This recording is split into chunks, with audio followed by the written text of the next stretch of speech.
Hello guys, I welcome you all to this channel. जैसे कि आपको पता है कि इस चैनल पे मैंने इकोनॉमिक्स की सीरीज चलाई थी जिसमें मैंने पूरी की पूरी इकोनॉमिक्स शुरू पढ़ा दी है। एक तरीके से अब 2 या 3 वीडियोज ही इसके आने हैं, उसके बाद पूरी इकोनॉमिक्स इसमें हो जाएगी। ये इकोनॉमिक्स उन एग्जाम्स के लिए जैसे कि एसएससी, सीजीएल, सीएचएसएल, सीडीएस, इनमें जितने भी क्वेश्चंस आते हैं इस सीरीज के बाहर से नहीं आने वाले। तो मुश्किल से मेरे ख्याल से 15 से 16 वीडियोज रहेंगे ये।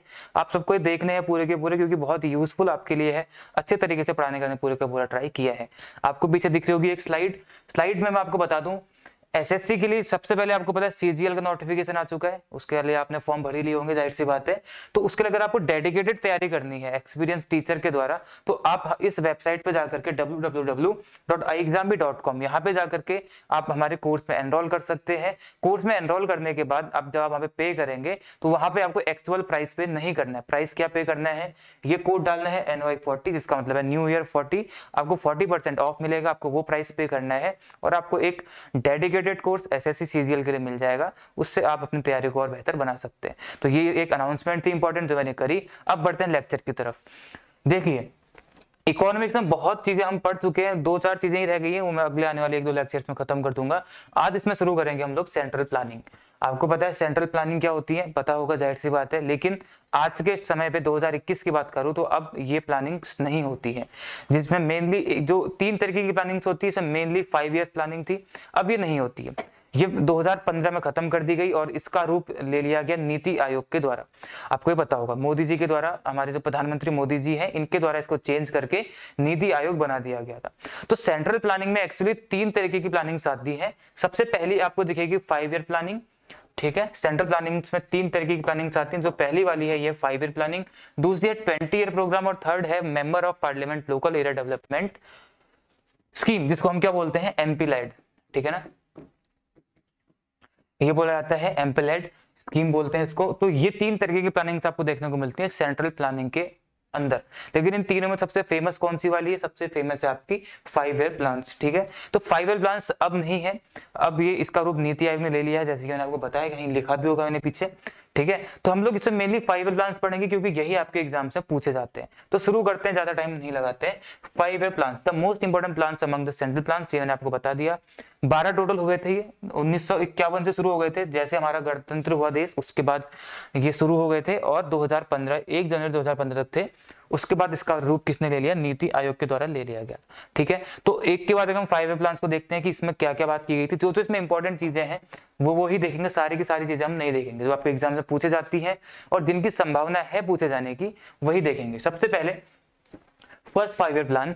ये प्लान्स क्यों बनाए जाते थे, एक्चुअली हमारे देश को इकोनॉमिकली, सोशली, हर तरीके से डेवलप करने के लिए, एक ताकि ये रहे कि हम इतने टाइम के अंदर अंदर हमें ये जो भी हम प्लान कर रहे हैं इसको पूरा करना है। एक टाइम लिमिट मिल जाती थी गवर्नमेंट को करने के लिए। अगर टाइम लिमिट ना हो तो हर काम बहुत लेजीनेस के साथ होता है, इसलिए उसको कम करने के लिए, ताकि बहुत जल्दी जल्दी ये सब चीजें की जा सके 5 साल के अंदर अंदर, इसलिए ये चीजें की जाती थी। 5 ईयर प्लान चलाए गए थे। लाया कहां से गया था ये कॉन्सेप्ट रसिया से लाया गया था। वहां पे आज के टाइम में भी 5 प्लान चलते हैं, लेकिन इंडिया में अभी नहीं चलते हैं। बात करते हैं 5 प्लान के पहले वाले 5 प्लान की। प्रथम पंचवर्षीय योजना जो 1951 में शुरू हुई थी, पंचवर्षीय तो 5 साल यानी कि 56 तक चली थी। इनका कुछ एम होता था, इनमें एम रखेंगे और उस एम को प्राप्त करने का हम ट्राई करते थे, यानी गवर्नमेंट ट्राई करती थी। इसका एम क्या था, इसका जो एम था मेनली था development of culture including irrigation and power projects. इसमें मेनली कृषि पर ध्यान दिया गया था कि कृषि का हमें विकास करना है, उसके लिए सिंचाई की व्यवस्था करनी है, साथ ही साथ पावर प्रोजेक्ट्स पे भी ध्यान देना है। तो इसका मेन एम क्या था, डेवलपमेंट ऑफ एग्रीकल्चर यानी कृषि including irrigation and power projects. इसमें इतना ही इंपॉर्टेंट है मेनली। वैसे एम इंपॉर्टेंट है कि यही पूछा जाता है कि कौन से 5 प्लान्स में कौन सा एम था, ठीक है, वही इंपॉर्टेंट होता है ज्यादा से ज्यादा। फिर भी 1-2 पॉइंट्स एक्स्ट्रा बताऊंगा जो मतलब जहां पे इंपॉर्टेंट होगा। फर्स्ट में यही इंपॉर्टेंट है, कृषि का विकास। फिर हुई सेकंड कब होगी, जैसे 56 में खत्म हुई है उसके बाद 56 से कौन सी शुरू हो गई थी, सेकंड 5 ईयर प्लान शुरू हो गया था। इसका भी कुछ एम रहा होगा। इसका एम क्या था, यहाँ पे कृषि पे ध्यान दिया गया था, यहाँ पे इंडस्ट्रियलाइजेशन पे ध्यान दिया गया, on focus on heavy industries and capital goods, ठीक है। हैवी इंडस्ट्रीज, भारी उद्योग होते हैं, उन पे ध्यान दिया गया, औद्योगिकरण किए जाने की तरफ ध्यान दिया गया। ये मकसद रखा गया कि हम अगले 5 साल में इंडस्ट्रियलाइजेशन को और ज्यादा बूस्ट करेंगे, डेवलप करते रहेंगे, ठीक है। तो ये इसमें था। ये जो प्लान था, इस प्लान को किसके द्वारा डेवलप किया गया था? महालनोबिस के द्वारा किया गया था। प्रोफेसर थे प्रोफेसर महालनोबिस, पीसी महालनोबिस, आपने इनका नाम बहुत ज्यादा सुना होगा, तो इसलिए इसको तो ये क्वेश्चन पूछ लिया जाता है कि सेकंड 5 ईयर प्लान किसके द्वारा डेवलप किया गया था? प्रोफेसर महालनोबिस के द्वारा किया गया था। ठीक है, तो इसका एम और इसने डेवलप किया था, इसके यहाँ पे इंपॉर्टेंट हो जाता है। उसके बाद थर्ड वाला जो 61 से लेके 65 तक चला था, थर्ड वाले का एम क्या था?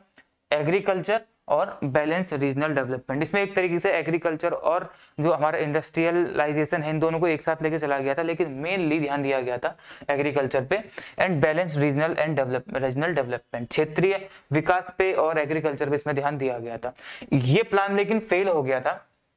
क्यों हो गया था? आपको पता होगा 1961 से 1965 यहाँ पे आता है एक साल 1962 1962, जहां पे हमारे पड़ोसी देश चाइना ने हमारे साथ विश्वासघात किया था, और उसके बाद यहाँ पे क्या हो गया था 1961-62 में चाइना और इंडिया की वॉर हो गई थी, तो जिसमें बहुत ज्यादा नुकसान हमारा भी हुआ था, उनका भी हुआ था। 1965 का वो टाइम था जब इंडिया और पाकिस्तान की वॉर हो गई थी। 1965 में इंडिया पाकिस्तान, 1962 में इंडिया चाइना। तो इतना वॉर झेलने के बाद उस समय पे हम लोग नए नए ही आजाद हुए थे, बहुत ज्यादा टाइम में नहीं हुआ था, तो इतने भी ज्यादा हम स्ट्रांग नहीं थे, तो हमें काफी नुकसान इसमें सहना पड़ा था। बाकी जितना भी कुछ था हमें सब कुछ यहाँ अपना लगाना पड़ा था इन दोनों जगहों पे, तो इसीलिए ये प्लान में हम उतना ध्यान नहीं दे पाए थे, और ये प्लान क्या हो गया था? फेल हो गया था। समझ रहे हैं इस चीज को? थर्ड 5 ईयर प्लान फेल हो गया था। इसके बाद 1965 के बाद क्या हुआ था? 3 साल तक कोई प्लान नहीं हुआ। 65 1 2 3 3 इयर्स तक कोई प्लान नहीं हुआ। 65 के बाद 66 से लेकर 69 तक 3 साल होते हैं, कोई भी यहाँ पे 5 ईयर प्लान नहीं चलाया गया था, क्योंकि हम लोग यहाँ पे फेल हो गए थे। हमारी इतनी हिम्मत नहीं हो पाई थी, इतना हमारे पास बेस नहीं मजबूत था कि हम उसको ज्यादा कंटिन्यू कर सकें, इसीलिए 3 साल तक कुछ नहीं हुआ। तो 3 साल तक एक हम कुछ बोलते हैं कुछ नहीं हुआ, लेकिन कुछ लोग इसको बोलते हैं कि यहाँ पे जो 3 साल है, ये 3 साल तक 5 ईयर प्लान नहीं थे, ये एनुअल प्लान थे। एनुअल मतलब एक साल होता है, तो एक एनुअल प्लान ये, एक एनुअल प्लान ये, एक एनुअल प्लान ये। तो ऐसा कुछ लोग बोलते हैं कि थर्ड 5 ईयर प्लान के बाद 3 एनुअल प्लान चले थे, लेकिन अधिकतर इकोनॉमिस्ट और विपक्ष लोग ये बोलते हैं कि ये 3 एनुअल प्लान ना होकर के क्या था? एक हॉलीडे था, प्लानिंग हॉलीडे था। ठीक है, प्लान हॉलीडे था। कौन सा वाला? ये 3 साल का मिला करके। तो पहला प्लानिंग हॉलीडे या पहला प्लान हॉलीडे जो कि 5 ईयर प्लान के संबंध में है, वो कब हुआ था? 1966 में हुआ था, जो कि थर्ड 5 ईयर प्लान के बाद की बात है। समझ रहे हैं इस चीज को? आगे बढ़ते हैं। फोर्थ, पहला 5 ईयर प्लान के बाद पहला प्लानिंग हॉलीडे हो चुका है, अब बढ़ते हैं आगे। 69 यहाँ पे चला फोर्थ वाले में देखा गया सेल्फ रिलायंट इकोनॉमी। हम सेल्फ रिलायंट मतलब जो जैसे आत्मनिर्भर बोलते हैं ना जिसको, वही चीज। तो आत्मनिर्भर इकोनॉमी की बात की गई थी फोर्थ वाले में, इसको मेन एम हमारा रखा गया था। यहाँ पे भी अगर आप देखेंगे तो ये वो टाइम था 71 वाला, जहां पे ड्रॉट हो गया था। ड्रॉट एंड इंडो पाक वॉर हो गई थी 71-72 में, आपको पता है, जब बांग्लादेश को हमने आजाद कराया था, और फाइनेंशियल क्रंच एक पैदा हो गया था हमारे देश में। तो ये प्लान भी उतना सक्सेस नहीं हो पाया जितना होना चाहिए था। First move towards nationalisation took place, इसी दौरान पहली बार नेशनलाइजेशन भी किया गया था। आपको याद होगा तो इस टाइम पे नेशनलाइजेशन यानी कि राष्ट्रीयकरण किया गया था 1969 में 14 बैंक्स का। ये वो बैंक्स थी जिनका डिपॉजिट 50 करोड़ से ज्यादा था। 50 करोड़ से ज्यादा जिन बैंक्स का डिपॉजिट था उनको यहाँ पे नेशनलाइज किया गया था 1969 में पहली बार। तो ये पूछा जाता है कि पहली बार नेशनलाइजेशन 1969 में किया गया था, उस टाइम पे कौन सी पंचवर्षीय योजना चल रही थी? वो फोर्थ पंचवर्षीय योजना थी, फोर्थ 5 ईयर प्लान चल रहा था, 1969 में ये हुआ था। ठीक है, इस चीज को समझेंगे। ये भी उतना सक्सेस नहीं हो पाया था क्योंकि यहाँ पे फाइनेंशियल क्रंच उत्पन्न हो गया था। फिर इसके बाद फिफ्थ 5 ईयर प्लान चलता है, पांचवी पंचवर्षीय योजना चलती है। कब चलेगी? 1974 से 79 तक चली। इसका एम क्या था? गरीबी हटाओ, गरीबी उन्मूलन था, पोवर्टी एलिविएशन और सेल्फ रिलायंट इकोनॉमी, ये दोनों चीज था इसका। यहाँ पे क्या हुआ देखिए, ये थोड़ा कॉम्प्लिकेटेड है यहाँ पे, क्योंकि यहाँ पे भारत में राजनीतिक रूप से उठापटक हमें देखने को मिली थी। हुआ क्या था यहाँ पे? याद होगा 1975-74 के बाद आता है 75 25 जून का वो दिन, अगर आपको याद है तो ये था जिसको हम लोग ब्लैक काला दिन एक तरीके से बोलते हैं। नेशनल इमरजेंसी यहाँ पे अनाउंस कर दी गई थी हमारे देश में 21 मंथ की। किसके द्वारा? इंदिरा गांधी जी के द्वारा। ठीक है, that time president was Fakhruddin Ali Ahmed. ये क्वेश्चन पूछे जाते हैं, उस टाइम प्रेसिडेंट कौन थे? फखरुद्दीन अली अहमद थे। 1977 में इसके बाद क्या हुआ? 1975 का 77 आया, जब यहाँ पे पहली बार एक नॉन कांग्रेस पार्टी की सरकार बनी जो थी जनता दल। समझ रहे हैं? नॉन कांग्रेस पार्टी थी जनता दल। इसके प्रधानमंत्री बने कौन? मोरारजी देसाई। इनका नाम सुना होगा। कौन बने? मोरारजी देसाई प्रधानमंत्री बने। लेकिन ये ज्यादा नहीं टिक पाए, अगले ही साल 1979 में चौधरी चरण सिंह नए प्राइम मिनिस्टर बन गए थे। समझ रहे हैं इस चीज को? यहाँ पे 75 में इमरजेंसी लगी 21 महीने के लिए, लेकिन इंदिरा गांधी जी फिर प्राइम मिनिस्टर नहीं रह पाई थी, हटना पड़ा। उसके बाद 1977 में जनता दल आई थी, वहां पे जनता दल के मोरारजी देसाई बने, वो फिर 79 में कौन बने? चौधरी चरण सिंह बने और नए प्रधानमंत्री बने चौधरी चरण सिंह, जिनके नाम पे किसान दिवस मनाया जाता है, अभी कुछ दिन पहले हुआ था। समझ रहे हैं इस चीज को? तो 79 तक हो गया यहाँ पे, ठीक है, 79 तक के इंसिडेंट देख लिए। उसके बाद 79 और 80 में एक बार फिर से पंचवर्षीय योजना कंटिन्यू नहीं की गई थी, वहां पे फिर से बोला गया कि ये क्या है? एक प्लानिंग हॉलीडे है। एक हम पहले देख चुके थे, एक यहाँ पे आया। तो सेकंड प्लानिंग हॉलीडे कब हुआ था? 1979-80 में सेकंड प्लानिंग हॉलीडे हुआ था, ठीक है। उसके बाद 1980 में इलेक्शन हुए, फिर से इलेक्शन जब हुए तो फिर से कौन जीत गई थी? इंदिरा गांधी जी वापस कुर्सी पे आ गई थी, प्रधानमंत्री बन गई थी। कब? 1980 में। यहाँ पे हटी थी, फिर यहाँ दोबारा बन गई थी। समझ रहे हैं इस चीज को? पूरा पीडीएफ आपको मिल जाएगा डिस्क्रिप्शन में, आपको देखना है और पढ़ लेना है। 1979 तक क्या हो गया? फिफ्थ फाइव ईयर प्लान हो गया था। अब इसके बाद थोड़ा नॉर्मली चलता है, इसके बाद ज्यादा कॉम्प्लिकेटेड नहीं थे और सीधी से सब चीजें चलती चली गई। सिक्स्थ फाइव ईयर प्लान चला 1980 से 85 तक, 5 साल की बात है। पोवर्टी एलिवेशन लास्ट के जो 4-5-6 है, इनमें यही अपना एम था मेन, एक तरीके से पोवर्टी एलिवेशन, गरीबी हटाओ स्लोगन दिया गया था। 1980 में सेकंड नेशनलाइजेशन ऑफ बैंक किया गया था, यहाँ पे फिर से बैंक का नेशनलाइजेशन किया गया था 14 बैंक्स का। यहाँ पे लेकिन डिपॉजिट बढ़ा दिया गया 200 करोड़। जिन बैंक्स का डिपॉजिट 200 करोड़ से ज्यादा था उनका यहाँ पे राष्ट्रीयकरण किया गया था। कब? 1980 में। सारी मैंने स्लाइड पे इसलिए लिखा ताकि यहाँ पे टाइम वेस्ट ना हो, मुझे लिखना ना पड़े, आप लोग इजीली समझ भी जाएंगे, ठीक है। 200 करोड़ से ज्यादा इनका डिपॉजिट था, उन सारी की सारी बैंक्स को क्या किया गया? राष्ट्रीयकृत उनको किया गया। 1984 में क्या हुआ? 1984 में राजीव गांधी जी प्राइम मिनिस्टर बनते हैं, इंदिरा गांधी जी की वहां पे हत्या कर दी जाती है 1984 में। तो यहाँ पे इंदिरा गांधी जी को मार दिया गया, उनकी हत्या कर दी गई और राजीव गांधी जी क्या बन गए थे? नए प्राइम मिनिस्टर बन गए थे। बाद में आगे जाके इनको भी मार दिया गया था। फिर 85 के बाद क्या आता है? 85 से 90 यहाँ पे आता है 7th फाइव ईयर प्लान।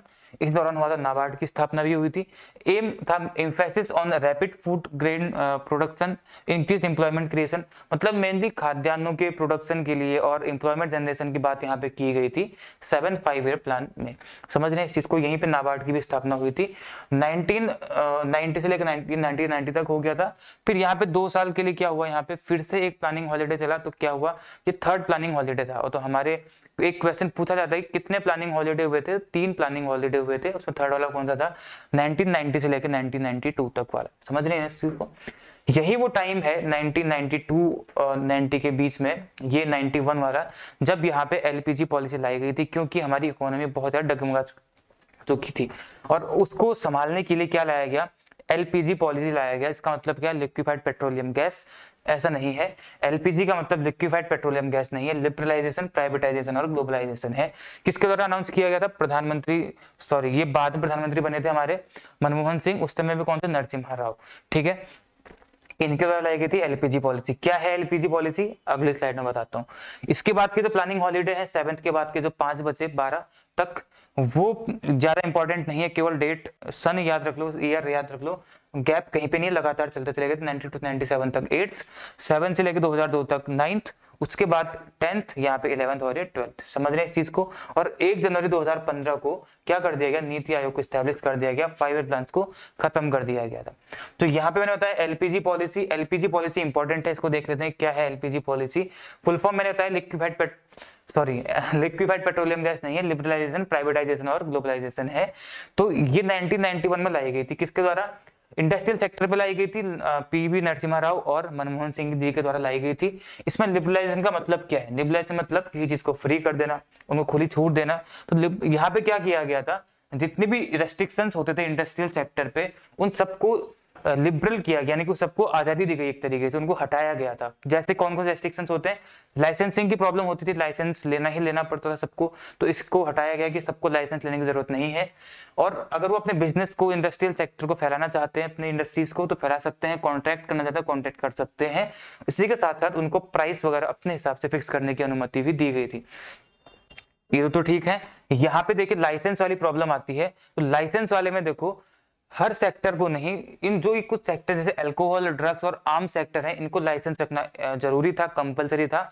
इनके अलावा अधिकतर में लाइसेंस वाली चीज को हटा दिया गया था। इसे वो क्या बोलते हैं, लिबरलाइजेशन बोलते हैं, ताकि वो लोग एक्सपेंड कर सके, अपनी मर्जी से कॉन्ट्रैक्ट कर सके और प्राइसेस को फिक्स कर सके। उसके बाद प्राइवेटाइजेशन। प्राइवेटाइजेशन मतलब क्या होता है, प्राइवेट कंपनीज को न्यौता देना, उनको बुलाना और सरकारी जितने भी इन्वेस्टमेंट होते हैं उनको क्या ना डिसइन्वेस्ट करना, जहां जहां पे उनके स्टेक्स हैं उन सबको बेच देना, ये होता है प्राइवेटाइजेशन। तो giving entry to private sector, railways और न्यूक्लियर एनर्जी के द्वारा सब जगह पे प्राइवेट सेक्टर को एंट्री दी गई। गवर्नमेंट ने यहाँ पे डिसइन्वेस्टमेंट भी किए काफी अपने, और यहाँ पे BIFR ये कमेटी की स्थापना की गई थी, ठीक है, इसको याद रखना, इसको मोटिवेट किया गया था। BIFR क्या होती है, board of industrial and financial reconstruction, इसको मोटिवेट किया गया, समझ रहे। इसको कब स्टैब्लिश किया गया था, 1987 में स्टैब्लिश किया गया था।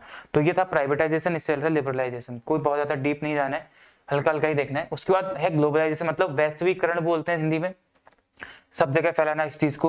तो integration of various economies of the world, जो दुनिया की बड़ी बड़ी इकोनॉमीज है उन सबको एक साथ लेके आना क्या कहलाता है, ग्लोबलाइजेशन कहलाता है। Taxes were reduced and import, taxes were reduced in import and export, import export में टैक्स जो लगता है उस चीज को रिड्यूस किया गया, ताकि लोग ज्यादा से ज्यादा विदेशी व्यापार करें। टूरिस्ट सेक्टर को मोटिवेट किया गया और फॉरेन इन्वेस्टमेंट को मोटिवेट यहाँ पे किया गया। ये तीन इंपॉर्टेंट चीजें थी जिसके द्वारा क्या किया गया, ग्लोबलाइजेशन को बढ़ावा दिया जाने लगा था, उसकी तैयारी की गई थी, ठीक है। तो ये था LPG पॉलिसी, और इसके बाद हमारी काफी हद तक इकोनॉमी क्या हुई थी, ग्रो हुई थी और क्या हुई थी, इंप्रूव हुई थी। तो एक अच्छा और महत्वपूर्ण कदम हमारे लिए साबित हुआ था। तो आज हमने क्या देखा, 5 ईयर प्लान्स देखे, और उसके साथ साथ क्या देखा हमने, LPG पॉलिसी देखी। ये दो छोटे से टॉपिक थे, डीप नहीं जाना है, जितना यहाँ पे लिखा है इतना ही याद रखना, इससे ज्यादा डीप मत जाना वरना कंफ्यूज हो जाओगे, ठीक है। एग्जाम्स में इससे बाहर इसमें क्वेश्चंस नहीं पूछा जाता है। तो लास्ट में फिर से वो अनाउंसमेंट कर दूंगा, जो कि मैंने पहले भी करी थी। यहाँ पे जाए हमारी वेबसाइट पे, कोर्सेज में एनरोल करो, ये वाला कोड डालो, 40% का ऑफ मिलेगा आपको, और एक डेडिकेटेड कोर्स आप SSC CGL के लिए हमारे यहाँ पे पा सकते हैं। और हमारे साथ जुड़े रहेंगे ऐसे हम उम्मीद करते हैं। तो फिर आपसे मिलेंगे नेक्स्ट वीडियो में, इसी के इकोनॉमिक्स के जो मैं लेके आऊँ, जो इंपॉर्टेंट 1 या 2 वीडियोज आएंगे, उससे ज्यादा वीडियोज अब नहीं आ पाएंगे क्योंकि हमारी इकोनॉमिक्स खत्म हो जाएगी। तो आप प्लेलिस्ट में जाने के बाद सारी की सारी इकोनॉमिक्स की वीडियो यहाँ पे जाकर देख सकते हैं, जो आपके एग्जाम्स के लिए बहुत ज्यादा इंपॉर्टेंट है, ठीक है। तो फिर मिलते हैं आपको नेक्स्ट वीडियो में, तब तक जय हिंद, जय भारत।